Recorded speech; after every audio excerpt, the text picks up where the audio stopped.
ये है सोनी के एलईडी। इसमें पिक्चर आ रही थी लेकिन साउंड नहीं आ रही थी।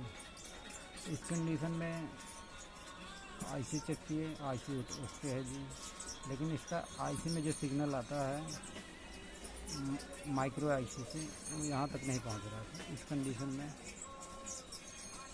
30 ओम की रेजिस्टेंस ओपन हो गई थी आगे।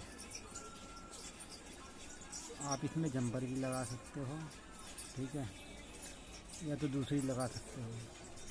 ये 4 इकट्ठे लगी हैं, इसमें से एक रेजिस्टेंस ओपन हो जाती है।